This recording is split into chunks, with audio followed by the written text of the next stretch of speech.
Hello and welcome to Guest Room. This is me, Anjali Menon with you.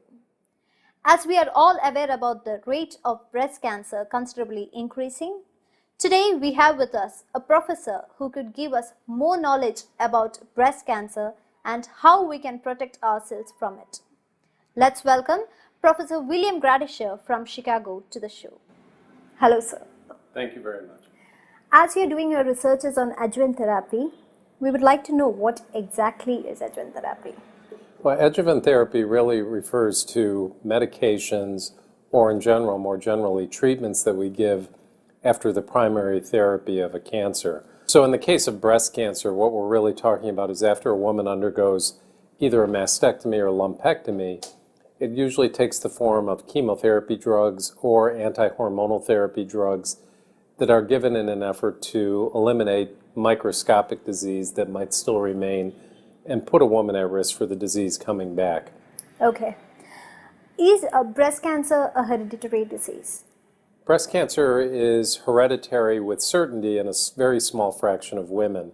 So specifically, we call those genetic mutations, and specifically we're talking about BRCA1 or 2 mutations. These are breast cancers that, at least in the United States, occur in roughly 5 to 7% of all patients. The opposite is also true, 93% of breast cancer. We don't really know why it occurs. It's not genetic. Okay. And is it possible to get breast cancer without having a mutated gene? Yes, most breast cancers do occur because a mutated gene is not present. So the vast majority of breast cancers are what we refer to as sporadic, meaning that they do not have a genetic propensity to develop. Okay. And is it possible to control breast cancer due to hereditary reasons?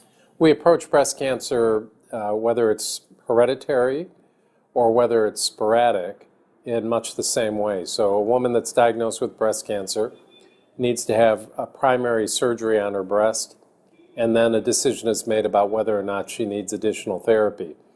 If a woman has hereditary breast cancer, in an effort to reduce her risk of either getting a second breast cancer or ovarian cancer, some women will undergo bilateral mastectomy or have their ovaries removed. Okay.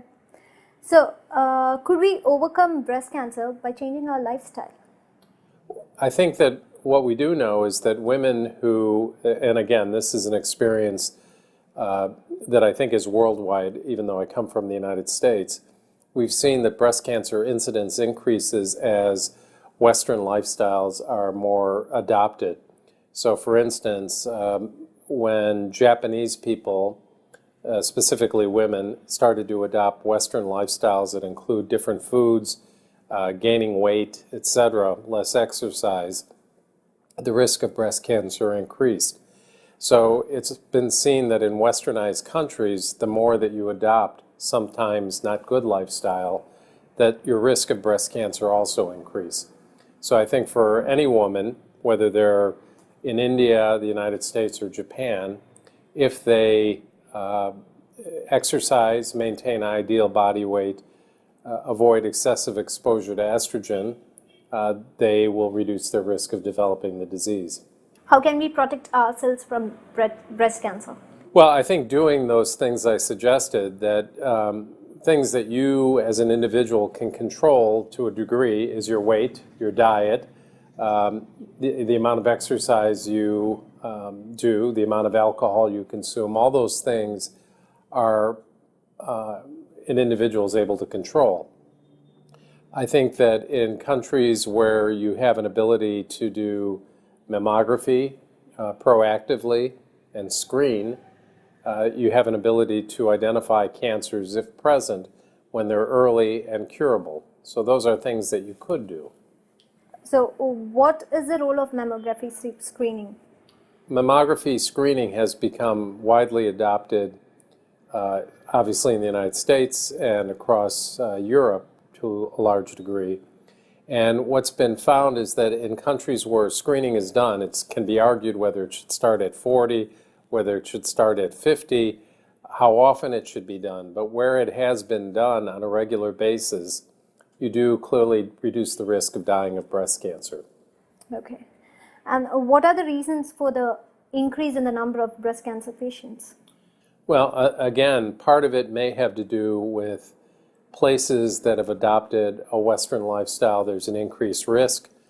We're also identifying breast cancers more readily with screening. So one argument for screening is by identifying breast cancers, you can identify them early and cure women of breast cancer. But you may also identify cancers that would have never caused the woman a problem in her lifetime. So part of it is we're finding more breast cancers. Part of it is lifestyle. These are all contributing to an increased risk. In the United States, when we stopped using hormone replacement therapy, the incidence of breast cancer started to decline a little bit. So all these things play a role. Has early detection of cancer increased the success for treatment? Yes, so the earlier you identify cancer, and it's true of just about any cancer, the more likely your therapy is to be successful. So with respect to breast cancer, by finding tumors when they're smaller, when the lymph nodes aren't involved, the probability, the chances that the disease is curable is very high. If you identify cancers when the tumor is bigger, the lymph nodes are involved, or it's gone somewhere else in your body, there's a much, much higher risk of dying of the disease. So mammography, screening, detecting things early is very important.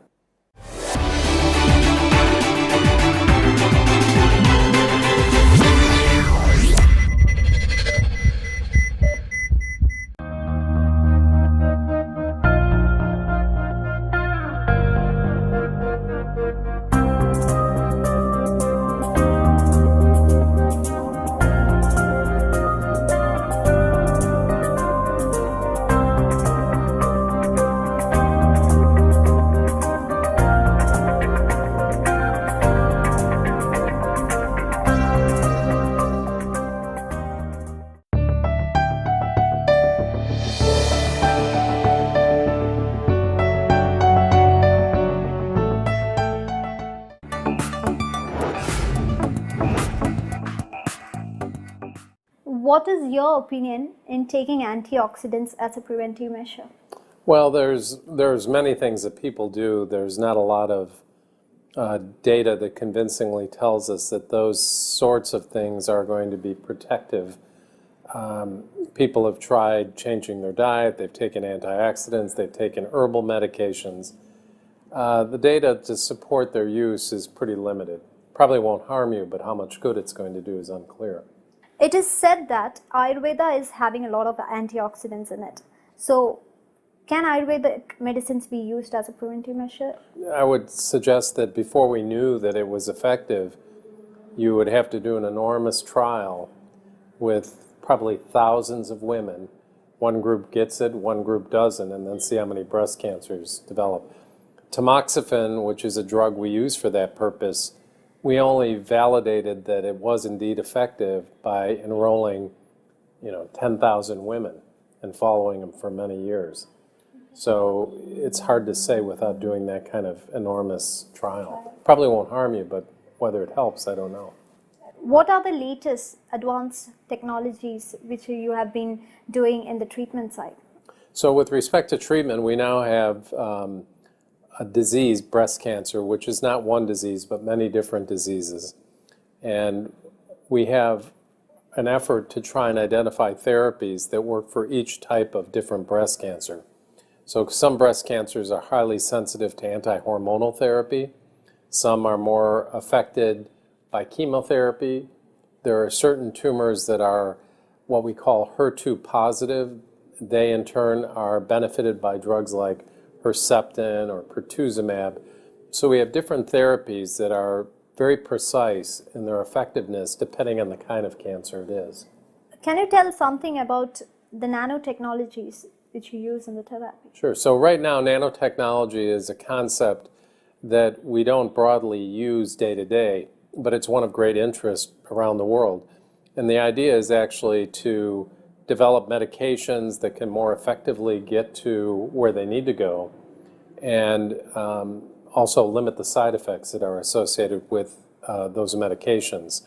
So nanotechnology oftentimes tries to encapsulate drugs.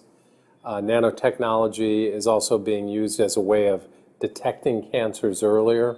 So there's a number of different research centers around the world that are exploring these kinds of things. Today, day to day, we don't use nanotechnology per se in treatment, but I would bet 5 years from now we will be.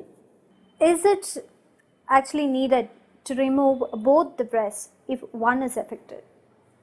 There would be no reason to do a bilateral, both sides mastectomy if only one side is affected with the cancer. The only exception to that is if somebody had a mutation, which put them at risk for getting a second breast cancer.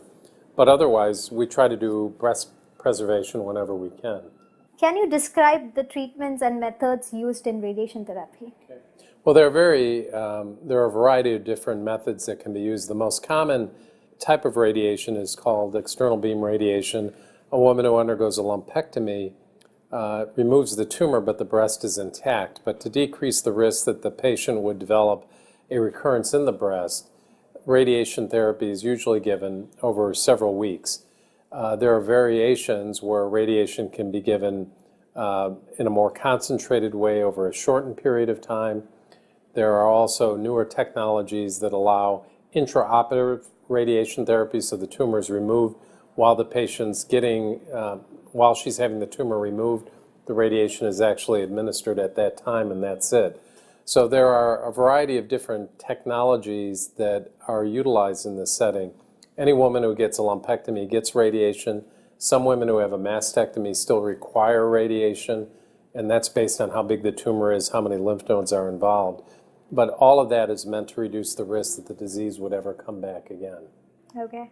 And how dangerous is breast cancer? Well, breast cancer is something you don't want to have. If it's identified early, it's curable. If it develops later, it's treatable but not curable and can shorten a woman's life. So the best scenario is, if you have to be diagnosed with it, is to have it found when it's highly treatable and highly curable. According to you, what is the role of media?